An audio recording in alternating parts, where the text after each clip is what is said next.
ఏపీలో అధికారం కోల్పోయినప్పటికీ వైఎస్ జగన్ ఏమాత్రం మారలేదు. తన తప్పుల్ని సరిదిద్దుకునే ప్రయత్నం చేయట్లేదు. పైగా తన నిర్ణయాలు గొప్పవంటూ ఇంకా డబ్బా కొట్టుకుంటూనే ఉన్నారు. ఏపీ ప్రజలతో పాటు రైతాంగాన్ని తీవ్రంగా భయపెట్టిన ల్యాండ్ టైటిలింగ్ యాక్ట్ను మరోసారి సమర్థించుకున్నారు జగన్ రెడ్డి. ఈ చట్టాన్ని బూచిగా చూపించి ఓటర్లను మభ్యపెట్టారంటూ చంద్రబాబుపై ఆక్రోశం వ్యక్తం చేశారు. ఇక చంద్రబాబు అధికారంలోకి రాగానే ల్యాండ్ టైటిలింగ్ యాక్ట్ రద్దు చేయడంపై రాష్ట్ర వ్యాప్తంగా జనం సంబరాలు చేసుకుంటున్నారు.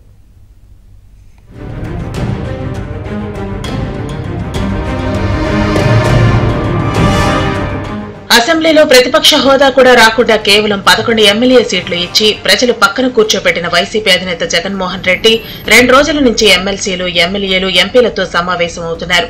పార్టీ నేతలు, కార్యకర్తలకు భరోసా ఇచ్చే ప్రయత్నం చేస్తూనే వివాదాస్పద వ్యాఖ్యలు చేయడం ఏపీలో హాట్ టాపిక్ గా మారింది. ఏకంగా నెపాన్ని బీజేపీ పైకి నెట్టేశారు. ల్యాండ్ టైటిలింగ్ యాక్ట్ ను కేంద్రంలో ఉన్న బీజేపీ ప్రభుత్వం తీసుకొచ్చిందంటూ నెపాన్ని వారిపై నెట్టేశారు. అనుగుణంగానే రాష్ట్రంలోనూ ల్యాండ్ టైటిలింగ్ యాక్ట్ తీసుకొచ్చినప్పుడు టీడీపీ అసెంబ్లీ సాక్షిగా మద్దతు పలికిందని కొత్త ట్విస్ట్ ఇచ్చారు. సరిగ్గా ఎన్నికల సమయంలో ల్యాండ్ టైటిలింగ్ చట్టాన్ని ఒక భూతంగా చూపి టీడీపీ కూటమి పార్టీలు విష ప్రచారం చేశాయని కూడా జగన్ వ్యాఖ్యానించారు. వైసీపీ ప్రభుత్వం 15,000 మంది సర్వేయర్లను నియమించడం వల్లే సాధ్యపడే పరిస్థితి వచ్చిందని, భూమి కొనాలన్నా అమ్మాలన్నా మోసాలకు ఎలాంటి ఆస్కారం లేదని, భూపత్రాలకు ప్రభుత్వ గ్యారంటీ ఈ చట్టం ద్వారా వచ్చిందని చట్టాన్ని ప్రశంసించారు. ఈ పత్రాల విషయంలో తప్పులు జరిగితే ప్రభుత్వమే పరిహారం ఇస్తుందని ప్రకటించారు. అయితే జగన్ వ్యాఖ్యలపై న్యాయవాదులతో పాటు సమాజంలో వివిధ వర్గాల నుంచి తీవ్ర అభ్యంతరాలు వ్యక్తమవుతున్నాయి. వైఎస్ జగన్మోహన్ రెడ్డి ముఖ్యమంత్రిగా ఉన్న కాలంలో ఆయన పరిపాలించిన విధానం, నియంతృత్వ పోకడలు, నిరంకుశవాదం, వాటిలో భాగంగా రకరకాల చట్టాన్ని ప్రజల అభిష్టానికి వ్యతిరేకంగా చట్టాలు తీసుకురావడం జరిగింది. అందులో భాగంగా ఆయన తీసుకొచ్చిన ల్యాండ్ టైటిలింగ్ యాక్ట్ అనేది ఆంధ్రప్రదేశ్ ప్రజలందరి నుండి చీత్కారాలను పొందింది. న్యాయవాదులు కానీ ప్రజలు కానీ ఈ చట్టం వల్ల ఎన్నో నష్టాలున్నాయి, మాకు వద్దు అని మొత్తుకున్నా కూడా ఆయన ఏకంగా ప్రజలపైన ఉద్దాలని చూశాడు. దానిలో ఎన్నో దురుద్దేశాలు ఉన్నాయి. వాళ్లకు అంతకుముందు చేసుకున్న రీసర్వే కానీ, ఆ రీసర్వే తేలిన ఫలితాల వల్ల మిగిలిపోయిన ల్యాండ్స్ కానీ, కబ్జాలు చేసిన ల్యాండ్స్ కానీ, వాటినన్నింటినీ చట్టపరంగా సొంతం చేసుకోవాలనే ఉద్దేశంతో తీసుకున్న ఈ చట్టాన్ని వ్యతిరేకిస్తూ మేము ఇంతకుముందే 45 రోజులు నిరాహార దీక్ష చేయడం జరిగింది. గత ముఖ్యమంత్రి గారు జగన్మోహన్ రెడ్డి గారు ప్రజాభిప్రాయానికి వ్యతిరేకంగా తర్వాత అతనికి వాళ్ళకు అనుకూలంగా ల్యాండ్ టైటిలింగ్ యాక్ట్ ను తీసుకురావడం జరిగింది.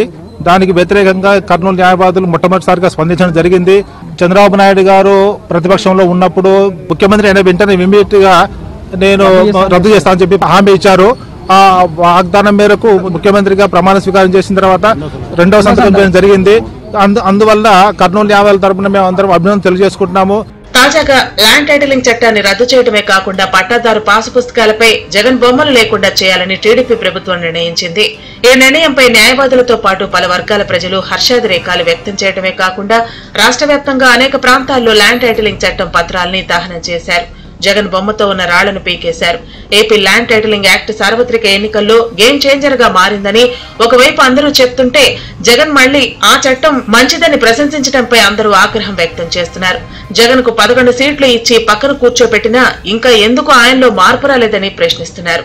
తమకు 50% ఓట్లు వచ్చాయని చెప్తున్న జగన్ కు వచ్చే ఎన్నికల్లో ఇవి కూడా రావని స్పష్టం చేస్తున్నారు.